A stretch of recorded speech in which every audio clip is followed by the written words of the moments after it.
Malah puasa dia tidur, bangun sampai Palembang. Kalau sampai yang di depan sebelah kanan itu tidur,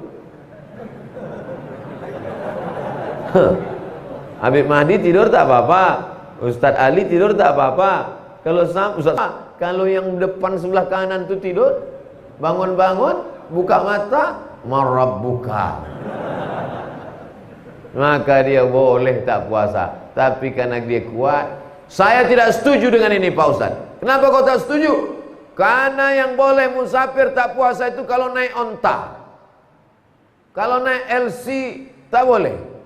LC itu Land Cruiser, bukan LCMA. Kalau naik mobil tak boleh. Yang menjadi ilat sebabnya bukan kendaraannya, bukan naik apanya, tapi yang menjadi ilat sebabnya adalah musafirnya, safarnya. Asal ada safar 90 km, 82, 84, 85 menurut ikhtilaf mazhab pendapat saya pilih 89, maka walaupun kau naik buraq tetap boleh diqadha di hari yang lain. Makanya bapak-bapak, saya Pak Ustadz baru hijrah Pak Ustadz. Jadi puasa saya yang lama-lama tinggal ganti di hari yang lain. Bapak, kapan mulai taubat? Baru semalam. Puasa tinggal berapa hari Pak? Sejak akil balik lah Pak Ustaz. Jangan putus asa, jangan berkecil hati. Fa'iddatum min ayyamin ukhar. Ganti di hari yang lain. Nanti di bulan Syawal langsung ganti. Siapa yang puasa 6 hari di bulan Syawal, maka dia otomatis dapat qadha dan dapat pahala puasa sunat Syawal. Tapi niatnya jangan lihat puasa sunat. Aku niat puasa sunat Syawal lillahi ta'ala, maka dapatnya cuma 1 sunat saja. Tapi kalau dia niat, aku niat puasa qadha tinggal kemarin karena Allah Ta'ala, dapat 2. Qadhanya lunas 1 dan dapat pahala puasa sunat Syawal 6 hari kalau dilaksanakannya selama 6 hari. Boleh di awal Pak Ustadz? Boleh. Boleh di ujung Pak Ustadz? Boleh. Apakah berturut-turut Pak Ustadz? Tak mesti. Boleh dicicil 1-1-1? Boleh. Cicil 2-2-2? Boleh. Mana yang kau pilih? Itulah belum saya putuskan lagi Pak Ustadz. Banyak jamaah ini bertanya aja rajin, mengamalkan tidak. Maka laksanakan saja puasa 6 hari bulan Syawal. Ustaz Somad melaksanakan puasa 6 hari bulan Syawal. Oh iya, walaupun puasa 6 itu sunat, tapi bagi saya Ustaz, saya wajibkan ke diri saya. Kenapa? Karena kalau cuma ceramah aja, nanti kita nyuruh orang, kita tak berbuat. Walaupun godaan puasa 6 hari ini luar biasa. Puasa saya di 6 hari, begitu puasa, diajak orang singgah ke rumah makan. Khutbah Jumat saya di Masjid Darul Abrar, habis khutbah datang jamaah, Ustaz singgah kita ke rumah makan sebelah. Besok puasa lagi, datang nasi kotak. Begitu selesai 6 hari, tak ada ngajak. Jadi memang godaan itu datang ketika kita sedang melaksanakan ibadah. Jadi nanti caranya bapak-bapak kalau mau puasa itu, waktu pagi sahur itu buat di update status, kasih tahu kawan-kawan aku puasa. Kalau ada kalian mau ngasih sesudah 6 hari ini lah, biar tahu mereka kapan menawari kita. Bapak-bapak, ibu-ibu yang dimuliakan Allah Subhanahu wa ta'ala, maka ganti di hari yang lain. Kalau istiqamah 1 bulan puasa 8 hari, Senin Kamis, Senin Kamis, Senin Kamis, Senin Kamis, 10 bulan 80 hari, 11 bulan 88 hari, tambah 2 hari 90 hari. Maka orang yang istiqamah puasa Senin Kamis selama 11 bulan, dia sudah bisa mengqadha puasanya 3 tahun. Yang selama ini tak pernah berpuasa, kerjanya haram saja. Orang puasa, dia masuk ke rumah makan, nama rumah makannya rumah makan restoran hantu, karena yang nampak kakinya aja, kepala tak nampak, tutup pakai kain selendang. Ustaz kok tahu? Nampak saya, bukan saya singgah situ enggak. Padahal kalau saya singgah dikasih orang itu juga. Bapak Ibu yang dimuliakan Allah Subhanahu wa taala, ganti di hari yang lain. Fa'iddatum min ayyamin ukhar wa 'alal ladzina yutiqunahu, bagi yang tak sanggup puasa Ramadan, tak sanggup juga di Syawal, tak sanggup di Zulhijjah, tak sanggup di Muharram, tak sanggup di Safar. Kenapa dia tak sanggup? Ada dua sebab. Yang pertama, karena sakit akut. Sakit mah akut, kata dokter, bapak jangan puasa pak, usus udah berlubang. Sakit diabetes akut, jangan puasa. Asal sejam tak masuk gula ke badan, menggigil. Masuk suntik, mesti makan minum. Maka orang seperti ini, dia tidak wajib puasa, dia membayar fidyah. Ada pendapat mengatakan fidyah ini satu mud itu 750 gram, sekilo kurang seperempat. Pendapat kedua mengatakan bayar fidyah itu nisfu sa'. Nisfu sa' itu berarti 750 kali 2, sekilo setengah. Dua-dua ada dalilnya. Kalau Ustaz Somad pilih yang mana? Saya kalau ada satu yang berat, satu yang ringan, dalam masalah hukum saya pilih yang berat. Kenapa begitu?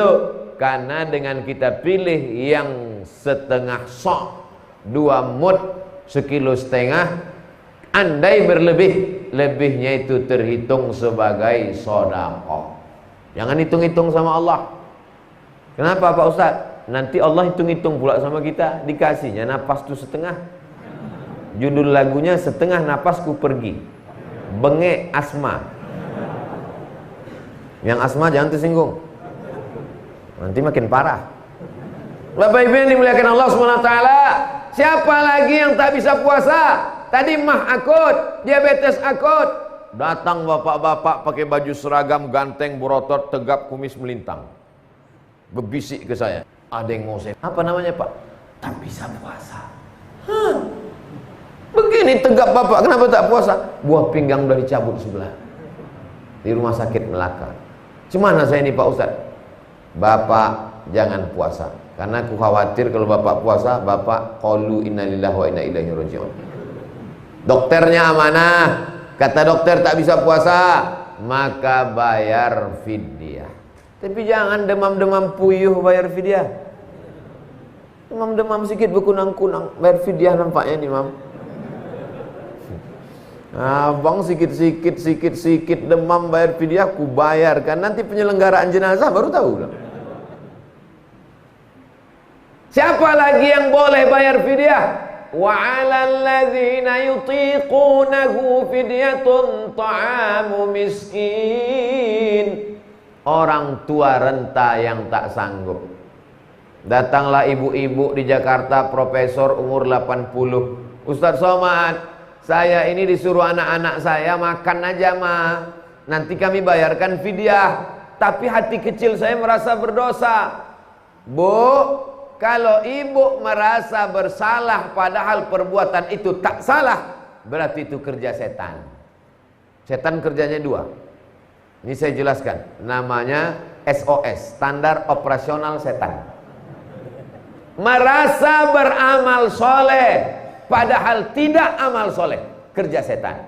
Merasa bersalah padahal tidak salah, kerja setan. Orang sakit bertayamum di ruang ICU, setelah tayamum datang setan, kau salah, kau salah, kau salah, mestinya kau mandi, mestinya. Itu kerja setan. Jadi kalau ada saudara kita di ruang ICU, dikasih tanah batu, dia bertayamum, habis itu kata dia, aku merasa bersalah tayamum ini. Kau banyak-banyak baca auzubillah. Siapa yang mengatakan kau salah? Ada perawat tadi, perawat setan tuh. Tak ngerti dia hukum fikih. Begitu juga dengan ini. Umur 80, sudah tua renta, badan menggeletar tak tahan. Emak kita tanya, almarhumah emak saya dulu, umur 71, bulan Ramadan saya tanya baik-baik, "Mak, Mak sudah lewat umur Nabi 63 tahun. Sudah dapat bonus mak 8 tahun. Kalau tak sanggup puasa, ku bayarkan fidyah. Beras sudah siap, duit sudah siap. Aku puasa aja lah, kuat aku lagi." Puasa, tak pernah tinggal puasanya. Maka kita balik tanya orang tua kita, kalau dia sanggup puasa silakan puasa, tak sanggup kita bayarkan fidyah. batas 2 mud 1,5 kilo tadi itu batas minimal. Bagi yang kaya-kaya maka bayarkan sesuai dengan 1 hari 1 porsi. Sarapan pagi, makan siang, makan malam, hitung berapa itu. Jangan terlalu mahal, jangan terlalu rendah. Jangan pakai standar restoran mahal yang baru kedip mata 2 juta, jangan. Kira-kira berapalah standar lontong sayur Prabu Mulih pagi? 15.000 cukup? Oh, itu udah telur ayam 3 biji nampaknya. Oke, pagi 15. Siang pakai rendang. Tadi ada kiriman rendang untuk saya. Terima kasih, jazakumullah. Siang rendang, anggaplah karena udah lama berkawan 20. Makan malam 20. 20, 15. Berarti 55.000. Bayarkan 55.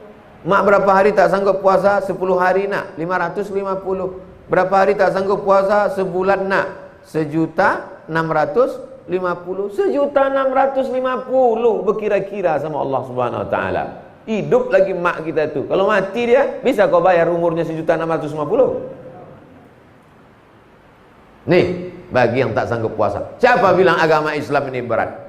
Wa 'alal ladzina yutiqunahu fidyatun ta'amu miskin faman tatawwa'a khairan fahuwa khairul lah wa antasumu khairul lakum. Berpuasa itu baik, lebih baik bagi kamu. Dulu di awal-awal puasa, belum lagi hukum Islam ini kokoh, pilihannya 2. Mau puasa silakan, yang tak mau puasa bayar fidyah. Dulu pilihannya begitu. Setelah Islam kuat, maka beralih hukumnya, berpuasa kita dapat banyak kebaikan-kebaikan. Apa manfaat puasa? Allah yang berjanji, wa antasumu khairul lakum. Kalau kau berpuasa, maka kau banyak dapat kebaikan-kebaikan. Orang yang sakit-sakit malah di bulan puasa sehat. Saya heran Pak Ustadz, kalau di hari lain asal jam 9 mulailah perut itu menggulung Pak Ustadz. Makanya di tas saya ini isinya bukan laptop, apa? Roti gabin. Asal lapar mengunyah karena usus ini menggulung. Tapi saya heran Pak Ustadz, begitu di bulan puasa jam 9, jam 10, jam 12, jam 1, jam 2 usus saya tak ada bergulung, tak ada rasa perih. Kenapa begitu? Kebetulan dokternya orang pengajian. Dijawabnya, apa kata dokter yang pengajian? Tadi jam 4 pagi, jam 4 subuh, Bapak sudah menyusun otak Bapak. Nawaitu sauma ghadin an adai fardhi syahri Ramadan hadhihi sanati lillahi ta'ala. Ketika Bapak berniat bahwa besok pagi mau puasa, maka otak berkata, hai lambung, besok jam 9 jangan kau keluarkan asam lambung, asam urat, dan asam-asam lainnya. Karena besok tak ada makanan. Otak memerintahkan lambung, lambung sudah ready dan siap, maka Bapak tidak akan mengalami seperti yang dialami di hari lain. Kenapa di hari lain tiba-tiba jam 9, jam 10 usus menggulung? Karena usus berkata, asal jam 9 pasti ada makanan. Mana makanan? Mana makanan? Mana makanan? Jadi puasa ini luar biasa. Banyak orang mendapatkan manfaat dari puasa. Yang diabetes, gula darah tinggi, turun. Yang kena penyakit kolesterol, turun. Manfaat dari apa? Manfaat dari puasa. Yang berat badan melambung, turun. Gara-gara manfaat apa? Gara-gara manfaat puasa. Maka tak terhitung berapa banyak orang yang mengadukan manfaat, menceritakan kehebatan puasa ini kepada saya. Orang yang sakit diabetes 20 tahun sehat gara-gara puasa. Orang yang sakit mah akut lambung sehat gara-gara puasa. Bapak-bapak, ibu-ibu, maka jangan takut. Ini bukan iklan obat. Ini adalah firman Allah. Wa antasumu khairul lakum in kuntum ta'lamun. Kalau kamu tahu. Siapa yang mengatakan di bulan Ramadan itu orang menjadi sehat? Orang yang tahu. Yang tahu itu siapa? Dokter. Makanya mudah-mudahan anak-anak kita bisa jadi dokter. Dokter dia tapi hafal Quran, dokter tapi dia ngerti puasa. Maka dialah nanti yang menceramahkan. Judul pengajian kultum tarawih malam ini, manfaat puasa menurut sesi dari pandangan medis dan kesehatan. Saya tidak bisa cerita, saya belum pernah lagi judul ceramah saya manfaat kesehatan menurut medis. Karena dalam pepatah Arab dikatakan man takallama fi ghairi fannihi atabil ajaib. Siapa yang bicara bukan pada bidangnya, ngomongnya ajaib-ajaib. Kalau saya bahas tentang kedokteran ini, dokter pun heran. Perasaan kami tak pernah dengar itu, Pak Ustaz. Ini jangan-jangan dokter dari alam mana ini gitu. Nah, jadi anak-anak bapak-bapak yang punya bakat mau masuk kedokteran, masukkan dia dari sekarang TK Quran, SD Quran, SMP Quran, SMA Quran, dan program Pak Wali Kota Prabu Mulih, anak-anak dididik selamat dari buta huruf Al-Quran. Anak muda. Sesuai sensus penduduk 2020, Indonesia generasi milenialnya 75 juta. Dan berkembang terus ke depan. Rumah sakit makin besar, dokter spesialis makin banyak, tapi umur tak bisa terselamatkan. Umur orang sekarang makin pendek. Si fulan 40 meninggal. Umur 50 jumpa pertanyaan, kau sakit apa? Diabetes. Kau sakit apa? Jantung koroner. Kau sakit apa? Asam lambung. Kau ku tengok sehat, hatiku hancur berkeping. Reuni taman SMA, umur 60, pertanyaan, kubur si Anu di mana? Umur 70, reuni SMP, pertanyaan, kau udah pakai pampers merek apa? Begitulah manusia di zaman sekarang. Maka generasi milenial, tadi generasi milenial sudah terselamatkan di Prabu Mulih dengan pengentasan buta huruf Al-Quran. Setelah dia bisa baca Quran, dia bisa baca Quran, paham Quran, di mana diamalkannya Quran ini? Diajak masyarakat membangun masjid dengan iuran pegawai PNS golongan 1, golongan 2, golongan 3, golongan kepala dinas, kepala badan, kepala kantor, kepala tak berkepala, pengusaha, bisnismen, rumah makan, karet, macam-macam, kumpulkan duit. Inilah program yang bagus. Paling lama jadi wali kota cuma 2 periode. Habis itu berhenti kalau tak datang KPK. Tapi program anak-anak diselamatkan dari buta huruf Al-Quran mengalir. Anak-anak muda itu nanti dia akan berkembang umurnya 20 tahun, 25, menikah, punya istri, punya anak, cucu-cucunya. Dan yang paling mengalir lagi adalah masjid-masjid. Jadi kalau ada orang mengatakan, alhamdulillah Pak Ustadz, Pak Gubernur kami, Pak Upati kami, Pak Camat kami rajin puasa sunat, Senin Kamis rajin sholat duha, rajin tahajud malam. Itu bukan amal pejabat, itu amal nenek-nenek. Nenek-nenek bisa tahajud, nenek-nenek bisa sholat duha, nenek-nenek bisa puasa Senin Kamis. Lalu kalau jadi penguasa, bupati, gubernur, wali kota apa? Bangun masjid. Setuju? Mantap, macam-macam rasa kampanye pula rasanya.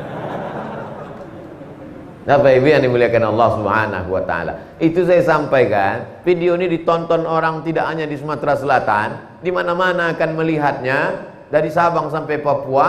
Maka Pak Camat berpikir di kecamatan ini berapa musola yang kebuat. Maka Pak Bupati berpikir, aku mesti buat program di setiap kecamatan mesti ada rumah Quran, rumah tahfiz Al-Quran. Pagi, siang, sore, malam. Pagi TK Quran, siang anak remaja mahasiswa, sore ba'da asar emak-emak meluruskan bacaan Quran wirid Yasin, malam maghrib mengaji dari maghrib ke isya. Tanahnya wakafkan, guru-gurunya pondok pesantren, gajinya zakat wakaf infak sedekah, dihidupkan zakat melalui Basnas, Badan Amil Zakat Nasional. Barulah orang masuk surga dengan kekuasaan. Kekuasaan itu singkat, 2 periode, tapi hisapnya di akhirat panjang, guys. Betul tak cakap saya? Mudah-mudahan didengar oleh kepala daerah, sehingga yang lupa-lupa, yang silap-silap. Cuman masalahnya kadang kepala daerah ini ingatnya sudah pensiun. Udah pensiun, barulah dia datang ke masjid. Apa yang bisa saya lakukan Pak Ustaz? Dulu kemana aja? Udah pensiun baru datang. Yang pensiun jangan tersinggung. Banyak pensiun tersinggung, habis itu balik pengajian mati. Udah pensiun tersinggung pula. Wa antasumu khairul lakum. Kalau kau berpuasa kau dapat manfaat banyak kebaikan. In kuntum ta'lamun. Kalau kau tahu. Jadi tahu inilah yang membuat orang menjadi beramal. Iman ada, tak tahu malas beramal. Tapi setelah tahu manfaat-manfaatnya luar biasa. Habis ayat 184, 183, 184 ayat terakhir 185. Syahrul Ramadan. Ramadan, Muharram, Safar, Rabiul Awal, Rabiul Akhir, Jumadil Awal, Jumadil Akhir, Rajab, Sya'ban. Satu-satunya bulan yang disebutkan dalam Al-Qur'an Ramadan. Nama anak bapak siapa? Ramadan. Yang nomor 2 Ramadhani. Nomor 3 Ramadhana. Mantap. Ramadan diambil dari kata ramdha. Ramdha artinya panas. Kenapa Ramadan itu disebut panas? Karena tenggorokan kita kering, panas, tak ada minuman. Sekarang dah mulai ini agak panas gitu. Kenapa disebut panas? Karena kalau kita gali tanah, dapat di situ besi panjang berkarat. Maka untuk melepaskan karatnya itu tidak cukup dengan braso, tak cukup dengan soda api, tak cukup dengan minyak tanah. Melepaskan karatnya, masukkan ke dalam api unggun yang menyala. Setelah itu dipukulkan ke lantai, merah. Pukulkan ke lantai, lepas karatnya. Begitulah kita dipanaskan di Ramadan ini. Panas ini supaya nanti di akhir Ramadan dipukulkan, lepas karat telinga, lepas karat mata, lepas karat hati, lepas karat tangan, lepas karat mulut, lepas karat otak. Kalau di akhir Ramadan sudah dipukulkan tak lepas juga karatnya, berarti karat akut tak lepas-lepas lagi. Kalau Bapak Ibu pergi ke Mesir, maka nanti akan menengok bangunan di Mesir itu warnanya warna debu, warna tanah. Tak percaya tanya sama Dr. Abul Khair, sahabat kami sama-sama satu angkatan di Mesir. Kenapalah tidak dicat gedung-gedung di Mesir nih? Kata anak lama menjawab, dicat hari ini besok berubah lagi warnanya warna debu, karena memang di sana banyak debu, hujan debu. Kalau udah musim panas Pak Bu, tak nampak lagi warna daun. Di tempat kita cobalah tengok cantik, ada daun hijau, ada daun merah, ada daun kuning, ada. Di Mesir tak ada. Warna daun itu warna debu semuanya. Tiba-tiba pas berganti musim datang hujan. Hujannya bukan macam kita hujan lebat, hujannya macam menyiram bunga sekali aja. Begitu hujan turun, nampaklah daun-daun jadi hijau, bunga-bunga jadi merah, cantik harum semerbak. Hujan yang turun di pergantian musim itu bahasa Arabnya Ramdha. Apa hubungannya dengan Ramadan? 11 bulan mata berkarat, mata tertutup debu, otak tertutup debu, debu dosa. Datang Ramadan, disiraminya dengan hujan, maka di bulan Syawal kita pun kembali fresh, kembali macam baru lahir dari rahim ibu kita, insyaallah. Amin. Maka syahrul Ramadan. Jadi setiap bulan dalam Islam itu ada maknanya. Muharram mulia, Zulqa'dah, duduk, Qa'dah duduk, Zulqa'dah duduk, karena waktu itu tak boleh perang haram, bulan haram. Zulhijjah, punya hijjah, ada haji di dalamnya. Zulhijjah, Muharram. Safar, kosong dari perbuatan maksiat dan dosa. Rajab dari kata tarjib, agung. Sya'ban, cabang, tasya'abat fihil barakah, bercabang-cabang keberkahan. Syawal artinya peningkatan, meningkat amal soleh setelah bersih dari dosa di bulan Ramadan. Saya lahir bulan Mei. Sampai hari ini saya tak tahu entah apa arti Mei. Kalau ada yang nanya saya, Ustaz apa arti bulan Mei? Maybe yes, maybe no. Bapak Ibu yang dimuliakan Allah Subhanahu wa taala, Syahrul Ramadan. Kalau disebutkan dalam Al-Qur'an berarti mulia Pak Ustaz. Tidak selamanya. Makanya jangan mau ngasih nama anak asal buka Quran. Lahir anak, nanya sama ulama tak mau, nanya sama Habib gengsi, bukan Quran. Mana nanti ayat yang nampakku, itu yang ku kasih nama anakku. Tuh buka. Ah, itu pula. Ah, kasih nama anak Tony. Dari mana dapat kau? Ini ayatnya Pak, ku potong di ujung. Apa pangkalnya? Minasyaitoni. Mohon maaf Pak Tony, jangan di sini.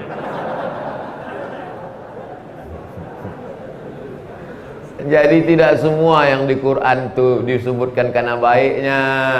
Iblis juga ada dalam Quran. Anak kau siapa namanya? Yang lain tuh kutanya sama Ustadz Somad. Yang terakhir ini ku coba berkreasi sendiri. Siapa namanya? Kiau. Oh, macam artis Korea tuh. Dari mana kau ambil? Dari Fatihah. Ada situ, ada. Ambil. Mali Kiau. Ya, asal potong-potong aja. Itu ada tata bahasa gramatikal, nahu, sorob, balaghah, ma'ani, bayan, badi'nya. Pelajari bahasa Arab. Kalau tak tahu tanya orang yang tahu. Fas'alu ala dzikri in kuntum la ta'lamun. Syahrul Ramadhan alladzi unzila fihil Quran. Kapan turunnya Al-Quran itu? Itulah yang disebut dengan malam Lailatul Qadar. Pendapat pertama mengatakan malam pertama, pendapat kedua mengatakan malam ketiga, pendapat keempat mengatakan malam kelima, pendapat kelima mengatakan malam ketujuh, pendapat berikutnya mengatakan malam 17 berdasarkan ayat Yaumal Furqani Yaumal Taqal Jam'an.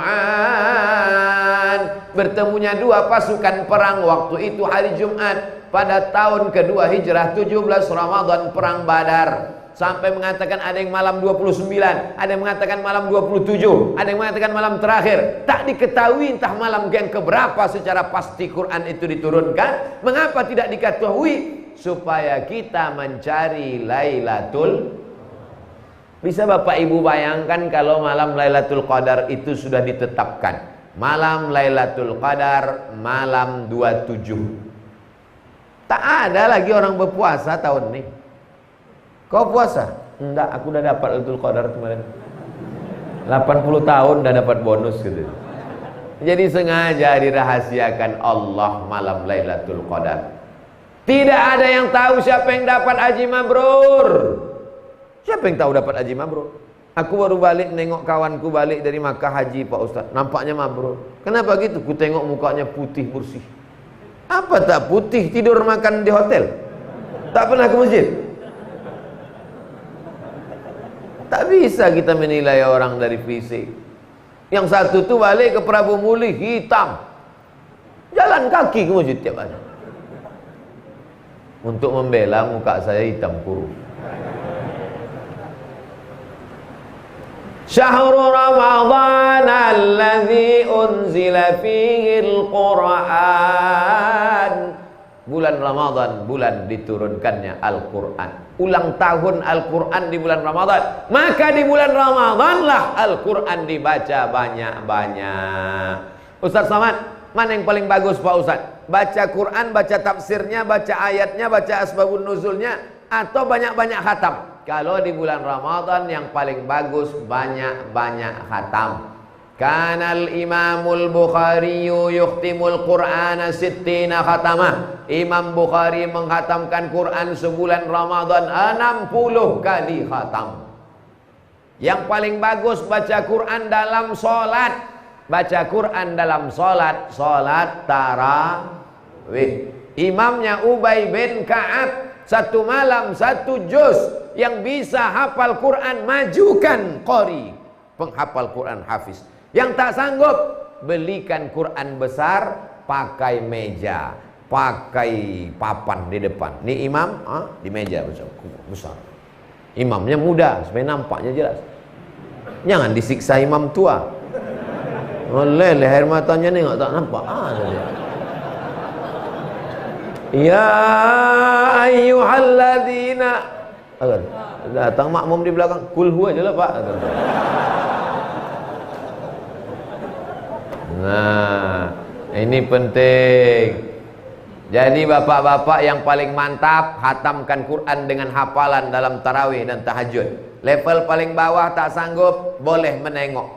Zakwan, jadi imam, menengok, boleh ditengok. Tapi jangan terlalu banyak gerak, tengok. Kalau siapa yang mau sholat tahajud malam nengok Quran, paling bagus diletakkan depan. Kalau belum punya ayat Quran besar, tengok pakai Quran digital. Tapi sebelum sholat itu, Quran digital. Sebelum sholat itu, tengok, cari gambar pesawat, pencet supaya mati. Jangan aktif. Pas sholat masuk telepon kawan. Sembahyang nih. Batal. Ini penting. Saya kalau mau ceramah, saya pegang pesawat dulu. Biar jangan sampai waktu ceramah masuk telepon orang, mengganggu. Dia pun tahu kalau di teleponnya, oh sedang ceramah. Kadang orang ini nelpon sekali masuk ketagihan, di teleponnya terus sampai habis. Dia tak tahu ceramah. Jamaah yang dimuliakan Allah Subhanahu wa taala. Syahrul Ramadan alladzi unzila fihil Quran. Mudah-mudahan yang sudah khatam baca lagi. Yang belum khatam 10 terakhir ini makin semangat. Syahrul Ramadan alladzi unzila fihil Quran hudan linnasi wa bayyinatin minal huda wal furqan. Dengan ini, dengan Ramadan ini, dengan turunnya Quran, bisalah kita tahu mana yang bengkok, mana yang lurus, mana yang hitam, mana yang putih, mana yang halal, mana yang haram. Kalau tak ada Quran, manusia sesat karena berdasarkan pikiran like and dislike. Kalau suka, semuanya baik. Kalau tak suka, semuanya salah. Tapi begitu datang Al-Quran, suka dan tak suka kita bukan karena perasaan, tapi karena Allah. Faman syahida minkumus syahra falyasum. Siapa yang menengok anak bulan, wajiblah dia berpuasa. Kenapa kita berpuasa kemarin? Karena ada saksi yang menengok anak bulan. Saksinya disumpah oleh Kementerian Agama. Wallahi, tallahi, billahi, saya bersumpah sudah menengok hilal anak bulan. 2 orang bersaksi se-Indonesia, 1 Indonesia wajib berpuasa. Saksinya anak muda, matanya tajam, sudah disumpah menengok anak bulan. Saksi-saksi itu matanya diperiksa oleh dokter mata. Karena banyak juga saksi mengaku menengok, tak disumpah, rupanya bulu matanya gugur.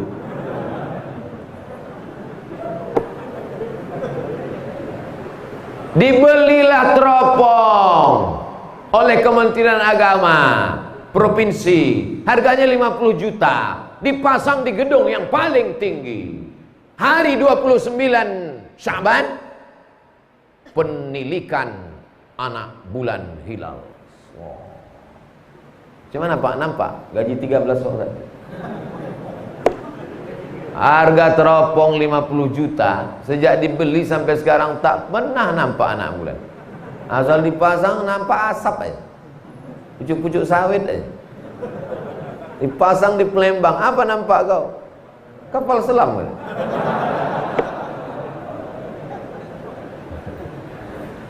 Tapi ada beberapa daerah yang bisa menengok.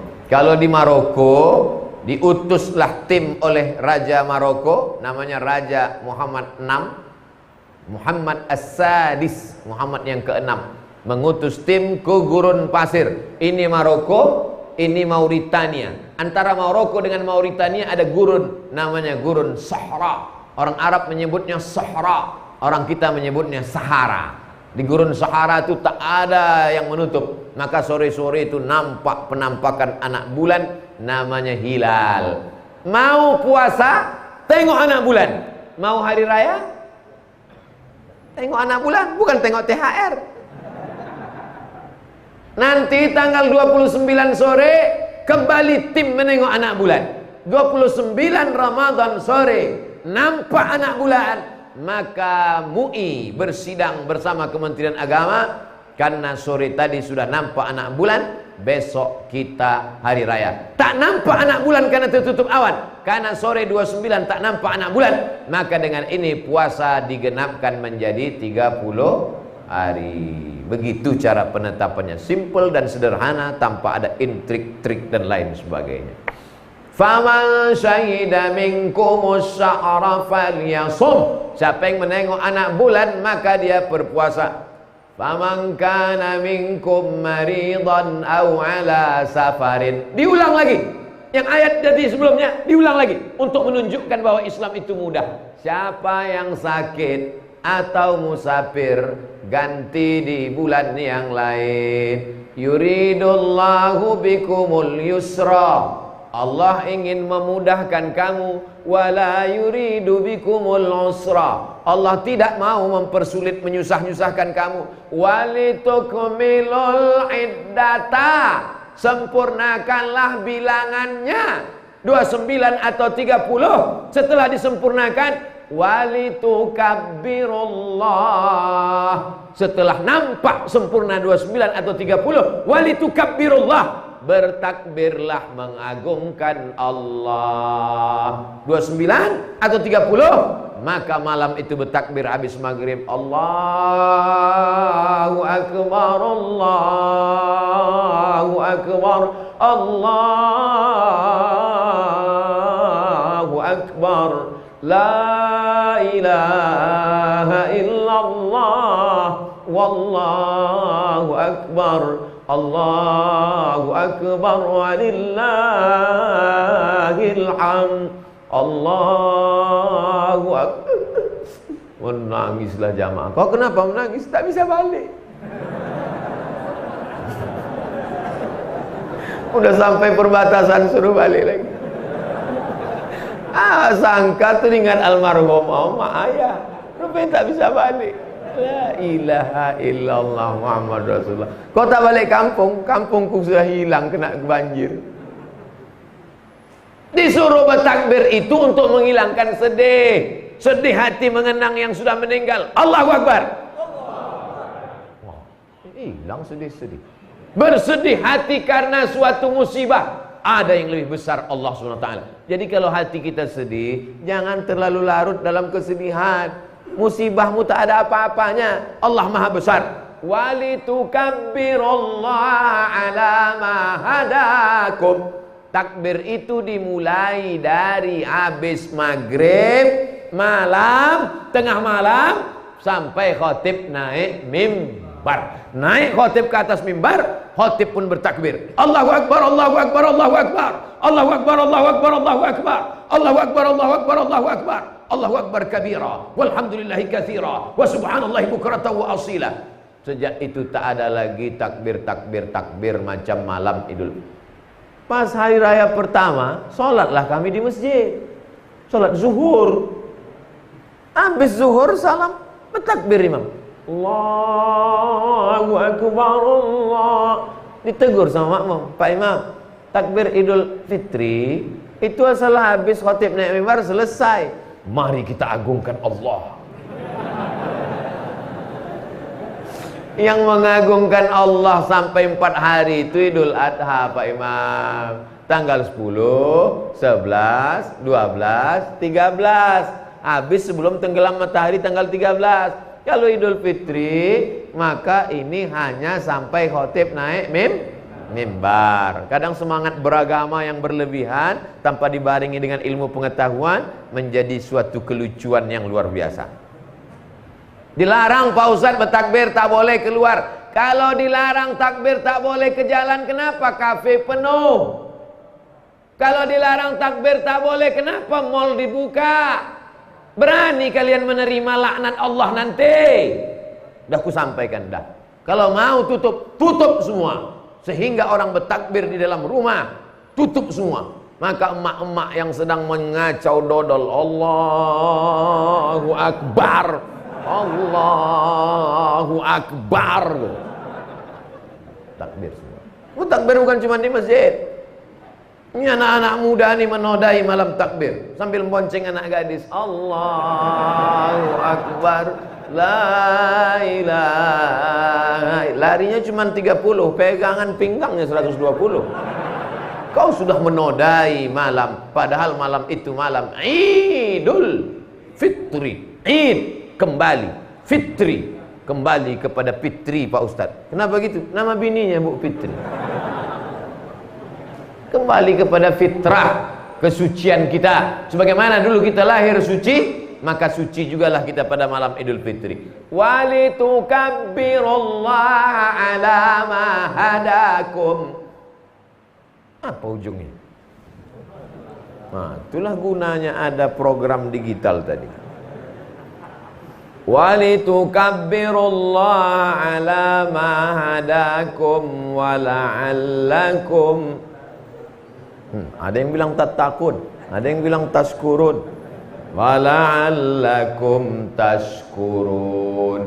Mudah-mudahan kalau kamu lakukan semua ini, kamu menjadi hamba Allah yang bersyukur, bukan bercukur.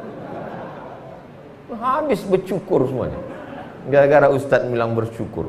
Bersyukurlah kita kepada Allah. Itulah renungan kita subuh ini, ayat 184, 183, 184, 185. Jadi kalau ada yang nanya, apa aja poin-poin ceramah Ustadz Somad tadi di Prabu Muli?